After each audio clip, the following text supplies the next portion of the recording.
Hello, everybody. For those, Dave's joined. Hi, Dave. Can you hear me okay? Say yes. Give a thumbs up or something. Well, we have one person online. That's a great start, right?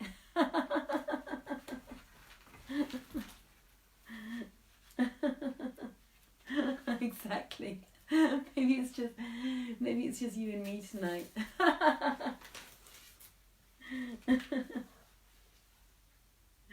Always. Well, let's see. Oh, I have to start a watch party. That's one thing I could do. Hold on a minute. Share.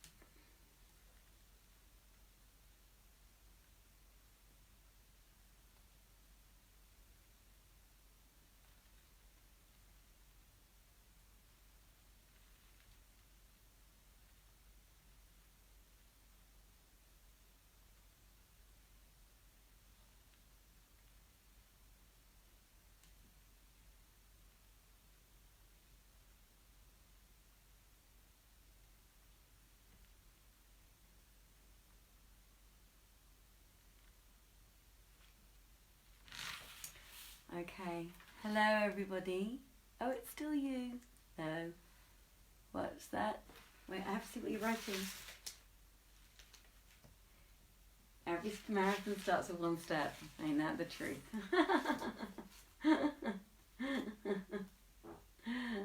There we go. Let's do this.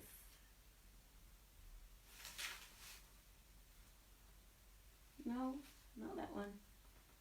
Go back.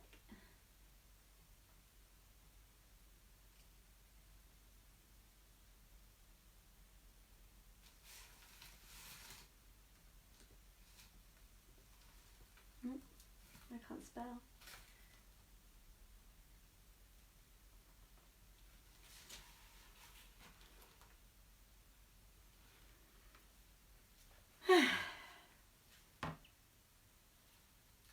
Oh, I can see how much people. Let's raise this up. Whatever. All right, I'm just going to start. So whoever starts joining us and watching, hello, good evening. My name, if you don't know already and you've never watched this before, is Joanna Godwin Seidl. I hope you can all see okay. I run a company called Vienna Theatre Project, and we've got 2 people so far. That's so fantastic. Oh no, we've only got 1. What? Hi Anita, and so my name is Joanna. I run a company called Vienna Theatre Project. Oh, that's a bit showing a bit too much today. And as we're all in quarantine, Vienna Theatre Project decided that we would provide a little bit of entertainment.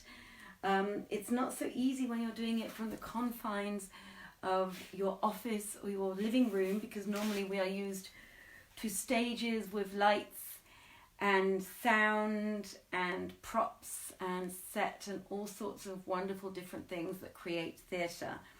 However, we did want to provide a different alternative to watching Netflix or Amazon Prime or whatever your binge watching platform of choice is.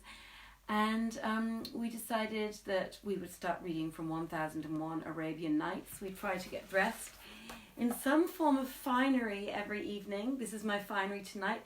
The last time I got dressed, I was on Saturday night. Saman read last night. Somebody told me afterwards and wrote that I looked like a fortune teller. And I was trying so hard to look like a Persian princess in some form or other. It obviously didn't quite hit the mark, but we can try and do our best. I hope you are all really, really well, and I am going to start very fast tonight because we have something really wonderful going on today. My very dear friend Dave Moskin, Dave, give a wave and do some likes or something. Dave has kindly offered at 10:15, that's right, 10:15 tonight, he's going to be giving a little concert. It starts, he's opening it up already at 10:10, so I've got to be off tonight much faster and not talk so much. And Dave's going to be giving a concert from the Vienna Theatre Project page, so I will go off and then hopefully Dave will go on again. And none of us are techies. This is all a completely new learning process for us. So we spent a lot of today trying to find out how we could get that whole process going and actually share it on both of our pages and on my timeline and on his timeline on the Vienna Theatre Project page. But this is all a little bit complicated. So do bear with us. If we have any technical difficulties, we will try and sort them out as soon as we possibly can. Anyway, so Vienna Theatre Project during our time in isolation is reading from the stories of 1001 Arabian Nights. I've got to give a quick recap so you know what happens. Basically, the stories are told by a young lady called Scheherazade, and Scheherazade has got herself into a little bit of a pickle actually, because what happened is two brothers who were the kings of two separate kingdoms. The older brother, and I'm going to say this wrong again, but I'm going to say it right now. Here we go. Shah invited his younger brother to come and visit him at his palace. Younger brother said, yes, great, I'll do it. And he went to visit him, but just before he went to visit him, he discovered his wife was having sex with her favourite slave. And he killed her and the slave. Then he went to visit his brother, discovered that his brother's wife was having sex with her favourite slave, and a lot of other slaves as well. So the other brother, Sharia, killed all the slaves and his wife. It all ended up being a bit topsy-turvy. It's not a good thing to be caught having sex with your slave. Let that be a lesson to you. So then gets a little bit more complicated. They decided they were unworthy of their kingdom, so they had to go and find somebody who was even less worthy than they were, so that they could feel worthy again, something like that. It gets very confusing. And they did, and it was a jinn, and he was doing something with a young maiden, and she didn't like it, so she made them have sex with her. It's much more beautifully written, of course, than the way I'm saying it, but it really is the bottom and short of it. And they do, and then they deem themselves worthy again, so they go back to their respective kingdoms. But Sharia is still a very unhappy man, and what he decides to do is he decides to have all the young maidens in his kingdom every night, and then once he's had them, to kill them. So that was also a little bit of a bad situation. So he does all this stuff, and by the end of a long period of time, there are no maidens left in his city, in his kingdom, because they've either been killed by him because he's had them, or they've fled the country, right? They've fled his kingdom. There are only two young maidens left, and one of them, and they are the daughters of the wazir to the king. He's like his head counsel and so on.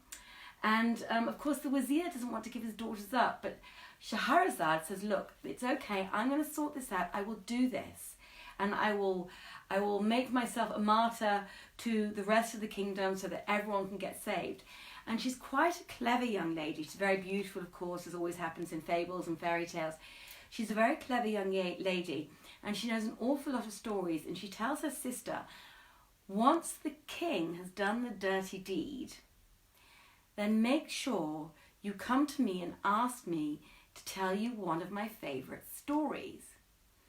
And the sister says, okay, I will do this. And they work it all out, and that happens.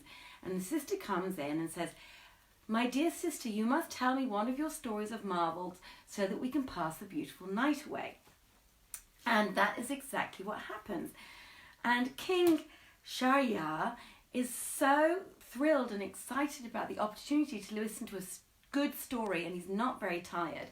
So he lets Scheherazade live through the night and tell her next story. And this is how the 1001 nights begin.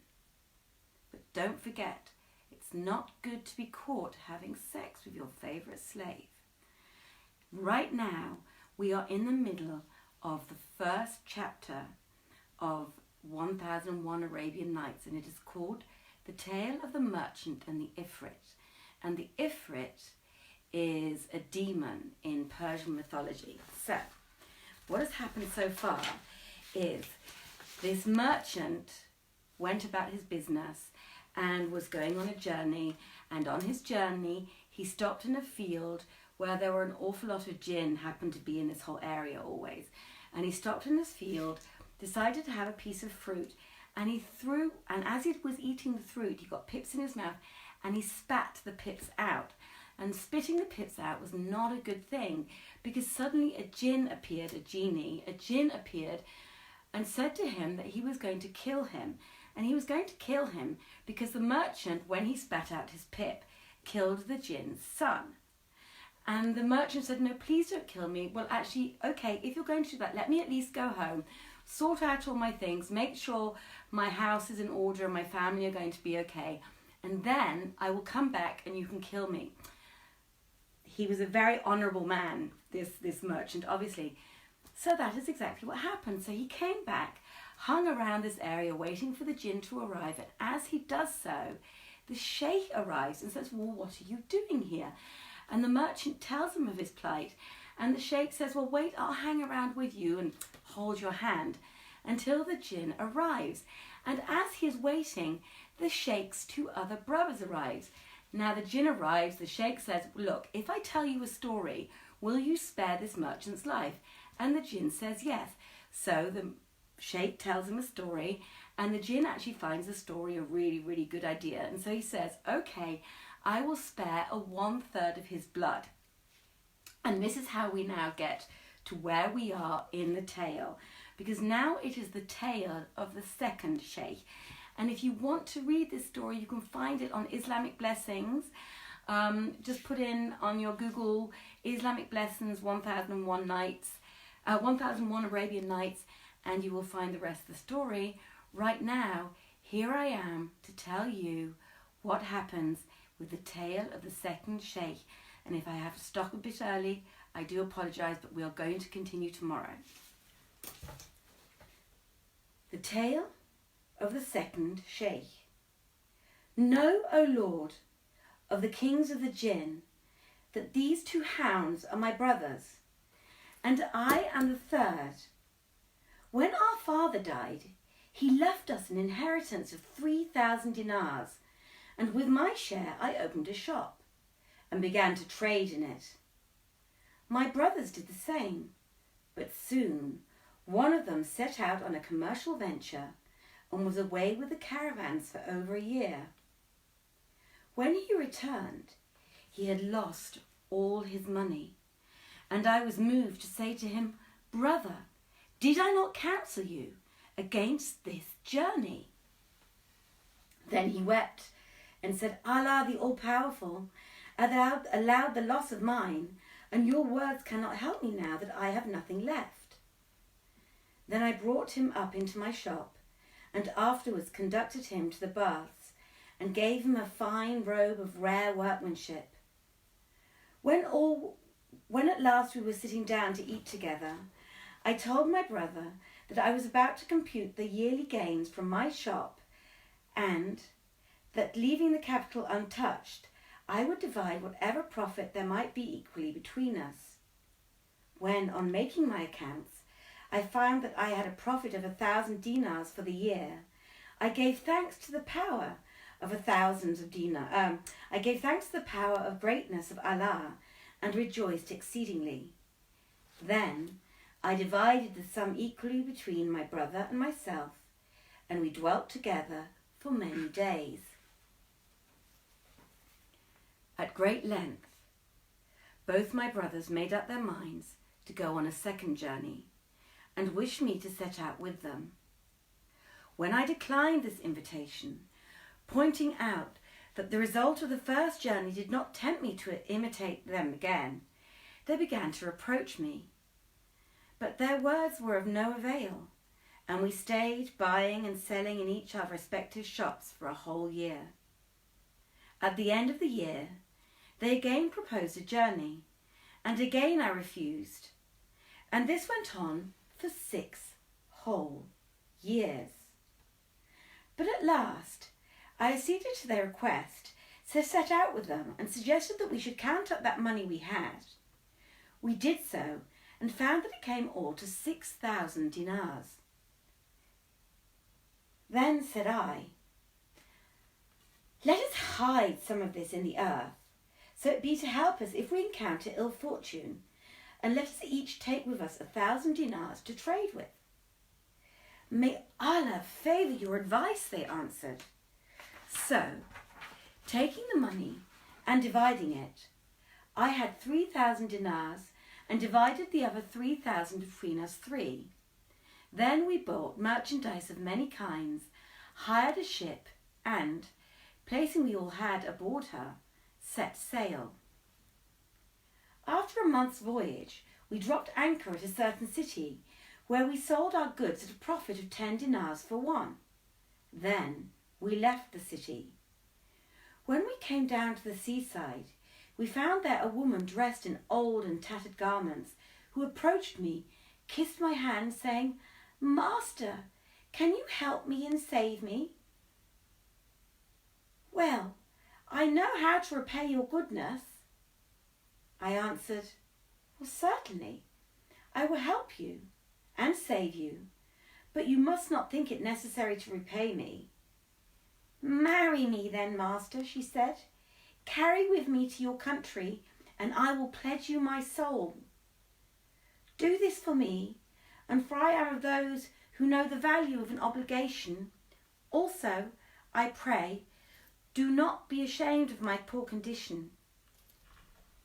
When I heard her speak, I pitied her from the bottom of my heart, for nothing comes to pass but Allah wills it. I carried her with me, clothed her in rich garments, and stretched fine carpets for her on the ship. Then, when I had given her a full cordial welcome, we set sail. As time went on, I grew to love her, and would not be parted from her day or night, preferring her company to that of my brothers. So they grew jealous of me, envying me my riches and the beauty of my possessions. They cast greedy eyes on all that I had, and plotted my death and the theft of my money. They're not very nice brothers, these brothers. Satan made this plan seem good to them. One day, as I lay sleeping by my wife's side, they stole up to us and cast us both into the sea. My wife woke in the water, and suddenly, changing her shape, became an ifritah. Now, of course, if you can imagine that an ifrit is a demon in Greek mythology, this will be the female version of the male demon. Then she took me upon her shoulders and carried me up to an island, left me, and disappeared for the whole night. In the morning she returned and said, "Do you not know me? I am your wife. It was I who held you up and saved you from death by Allah's grace. Know now that I am a jinniyah, and that when I first saw you, my heart loved you, for Allah willed it so, and I am a believer in him and in his Prophet, whom may he bless and keep. Even when I came to you in poor estate, you were willing to marry me, and now, in my turn, I have saved you from death in the water. As for your brothers, I am enraged against them, and must kill them." Astonished by her words, I thanked her heartily. "But as for killing my brothers, this thing must not be," I said, and told her all that had happened between us from the beginning to end. When she heard me out, she said, "Tonight I will fly to them and sink their ship, so they should die." Then I said, "Allah be with you. Do not do this thing. The master of Proverbs has said, 'You who help the unworthy, know that the wicked man has in his wickedness punishment enough. And whatever they have done, they are still my brothers. No, I must kill them, she said. And I begged her clemency in vain, and she took me on her shoulders, and flying through the air, set me down upon the terrace of my house at home. I opened the door of my house, and lifted 3,000 dinars from their hiding place. Then, after making the customary visits of greeting, I opened my shop, stocked it anew with goods. When night came, I shut my shop, and entering my house, found these 2 hounds tied up in a corner. When they saw me, they rose weeping, and caught hold of my garments.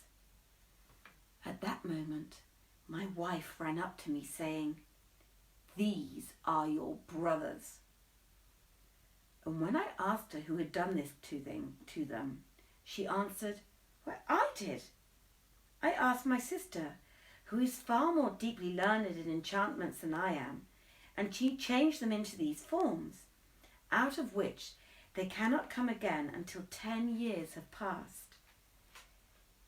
That is why, O powerful genie, I happen to be in this place, because I am on my way to my sister-in-law to beg her to deliver these poor creatures now that 10 years have passed. When I came here, I saw this good merchant, and after hearing his tale, wished to remain and witness what would happen between him and you. This is my story." "Truly a remarkable tale," said the Jinn. "For it, I grant you mercy on 1/3 of this blood, which is forfeit to me." Then the 3rd sheikh, master of the mule, came forward and said to the genie, "I will tell you a tale more marvellous than either of these, if you will grant me mercy for the rest of the blood which is forfeit to you." "Let it be so," answered the genie. And the 3rd sheikh said, "This is the tale of the 3rd sheikh." Now, I unfortunately will not be able to tell you the rest of this tale this evening, as in the latest 4 minutes time, I am going to have to log off so that Dave can log in and give you a very beautiful concert. As you know, everything that we do at the moment is being done from the beautiful comfort and limitations of our homes.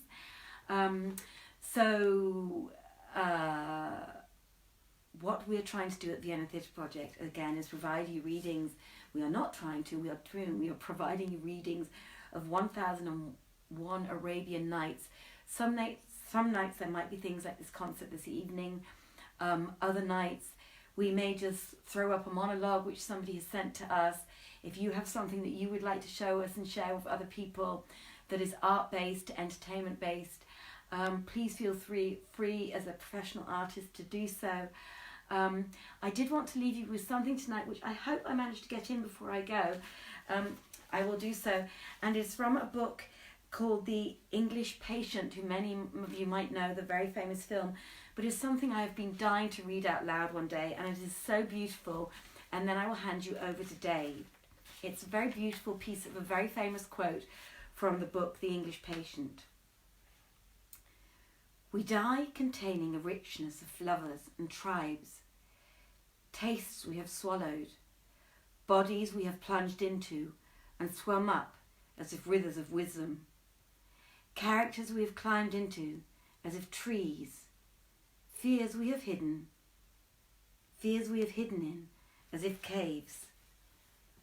I wish for all this to be marked on my body when I am dead. I believe in such cartography, to be marked by nature, not just to label ourselves on a map like the names of rich men and women in buildings. We are communal histories, communal books. We are not owned or monogamous in our taste or experience." And I just wanted to share that with you, because I love it so much, and I think it's such a beautiful thing that I once read many years ago, heard in the film, and read when I read the book. As from me, Joanna, it's a good night to you. I really hope that you will come and join us again tomorrow. Tomorrow it is Saman who is going to read from you. Saman is a wonderful actress friend of mine, also a film director, writer, and general all-round talent, really. So come and listen in tomorrow evening, where we will be reading the next chapter of 1001 Arabian Nights. And also after that, Isabel Ramon has sent me something in Spanish, which she wants to share with us all. It's a little monologue. I'm going to put the English translation underneath it so you know what she is saying. But it is always wonderful to share the beauty of different languages and also different cultures, different countries. So anything that you would like to share with us, just contact me on Vienna Theatre Project or at Joanna Godwin Seidl, send me a message. I hope I will catch either or. And log in tomorrow, same time, same place, same station. And I'm going to log off now because in 1 minute, Dave is logging on. So bye-bye, everybody. Bye-bye. Take care.